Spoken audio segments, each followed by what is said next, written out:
We are here at SEC Football Media Days, powered by Friends of Cole. Shout out to Friends of Cole for getting us here all week. And it is Football Media Days, but our guy John Nabors is here, and you can't just talk Arkansas football. No, you got to talk about the Hogs basketball, because Nabors got to experience the John Calipari experience in its totality last year, and you even got the last laugh, and now you're here in Atlanta and you're wearing a DJ freaking Wagner jersey. What the hell? Yeah, well, we call him 3J Wagner over in Arkansas, and this is just one of the jerseys I have, the three for DJ and our guy, showing the support for Cal and the Hogs after a Sweet 16 run. It was great. Everybody knows what DJ Wagner's known for. It's his three-point shooting, of course. Yeah. That's true. That's true. Yeah, that's exactly why we gave him that nickname. It only makes sense. It's funny because we've known each other for a while, and I still remember you texting me before Cal left and saying, all right, is this real? And I said, it could work, but I don't, he's not actually going to go to Arkansas. And then he went. How did that just getting over process work? Because you all hated Cal, hated him, and now look at you're in the Sweet 16. You're wearing DJ Wagner jerseys at SEC Media Days. Yeah, I had to delete a lot of tweets whenever that Cal hire was made. But I'll tell you this, it's still surreal. We got a chance to catch up with him in the media just a couple weeks ago, and I just sit there and look at him. I'm like, how's this guy the coach of Arkansas? It just doesn't make sense. It took about 5 seconds for me to get over all of that disdain and hatred for years that I built up, because all I had to do is just look at his Wikipedia page. I'm like, oh yeah, this guy's pretty good. He's a good coach. He's always been a wonderful human being, and never have said anything bad about him ever, or made signs for him in the student section or anything. So yeah, it's hard to get over, but listen, everyone's excited about Razorback basketball. It's fun. It's entertaining. Cal's here.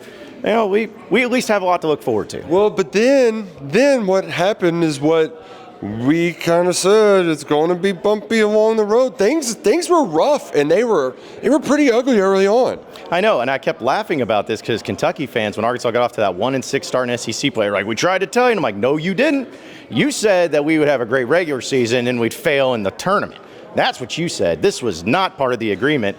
But luckily, Arkansas put some things together. And, the Sweet 16 is not the ultimate goal. But, you guys know this. Getting to the second weekend is a lot different than ending your season in the first weekend. So maybe something to build upon. But it was a fun ride, a fun season. Wish they wouldn't have blown a 16-point lead in the Sweet 16 game against Texas Tech. But, hey, he's putting it together. Got a lot of retention from this past year's team. It's going to be all right.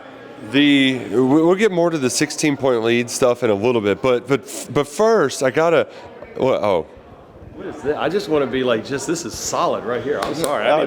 Yeah, we're just talking basketball. Football Media Days. No big deal. Yeah, exactly. Yeah.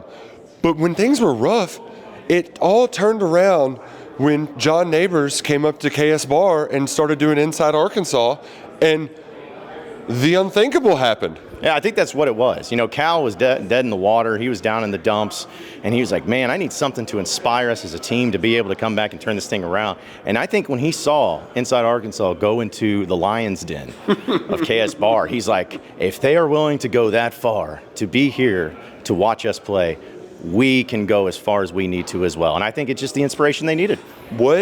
That win, we'll just say regular season wins, because postseason's different play. Where does Calipari beating Kentucky at Rupp rank for you in regular season wins all time as a Razorbacks fan?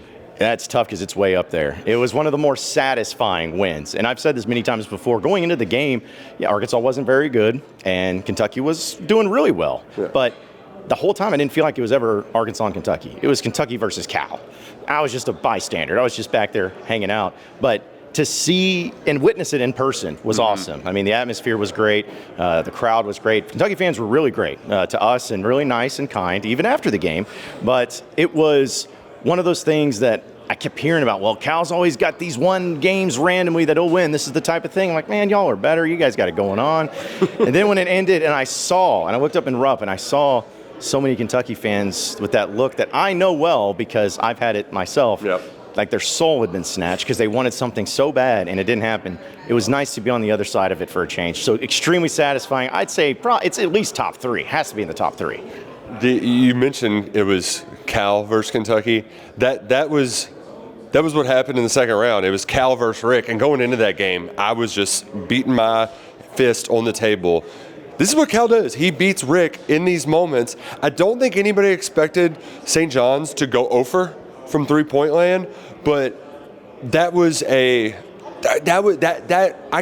can't imagine just the energy in that atmosphere too, because even though it's a neutral site, you were in the Italian headquarters of the Northeast, and it's one of those two neighbors where like I'm watching from afar, and I'm kind of, some of it's hate watching, but it's like checking in on your ex, right? You want to get a feel for how it's like, okay, well, bless their heart, but I did have the moment where it was almost like you were glad that they found somebody sort of moment whenever you saw his wife and his daughter crying in the stands, because that had to be such a moment of vindication, not just for Cal, but for his family, to know that like he still could do it. He just couldn't do it at Kentucky anymore. That's right. He just needed to go to a superior program and to really figure it all out. But in all honesty, it was something that if Razorback fans wanted to win, because it's the Razorbacks, but it was nice to do it for Cal. Not that he's just a victim of all this stuff. The guy makes a ton of money. He's going to be just fine.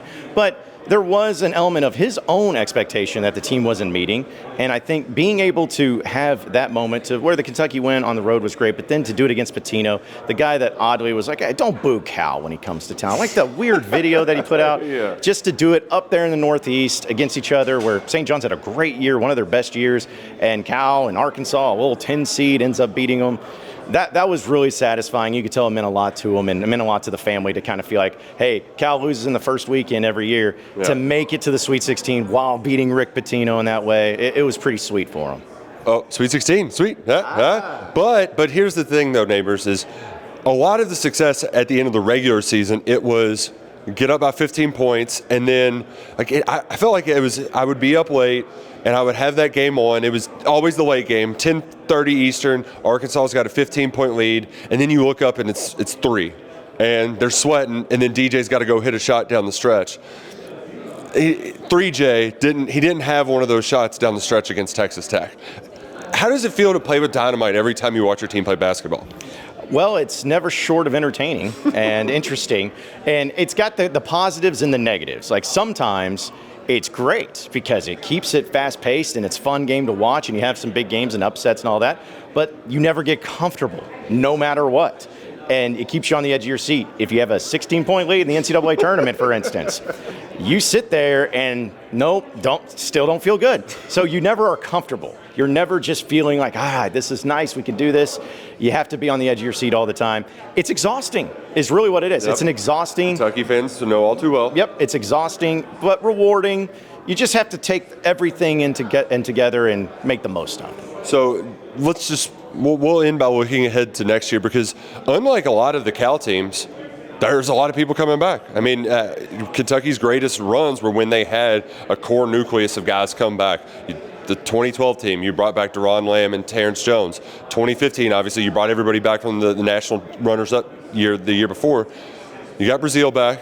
You got your boy 3J. Don't have Big Z anymore. No more Camel Crushes.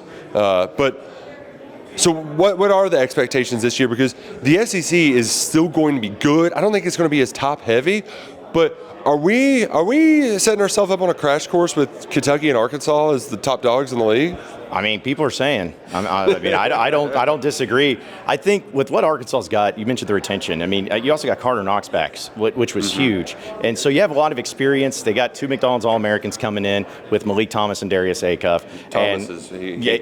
Dude's good. And then you throw in a couple of other transfers, some big men that played in the SEC before that are experienced. Am I going to sit here and be like, national championship, Final Four?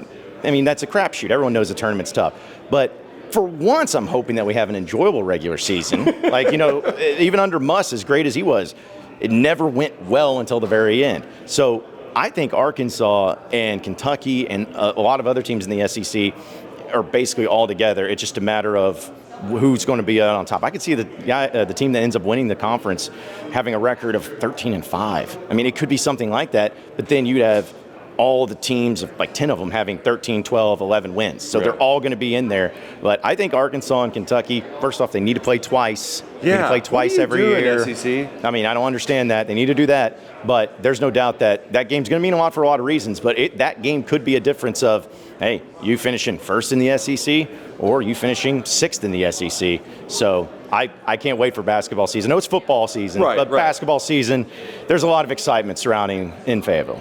I know there's a lot of fans out there. We would get it all the time too. Why do you all keep caring about Cal? This is Kentucky sports radio. Guys, like, come on. We're going to check in on the X. If you want to check in on the X, Inside Arkansas, he's got the best Razorback content out there. John Nabors, always a blast hanging out. You're going to be singing some karaoke tonight? Is that? Rumors are starting to swirl that, Rumors are percolating? That's right. There's some speculation. Sources are saying that it could be going down tonight. So we'll just have to wait for the social media videos at the middle of the night to get posted, and then we'll know what happened. It's always a great time down here at SEC Media Days, fueled by Friends of Cole.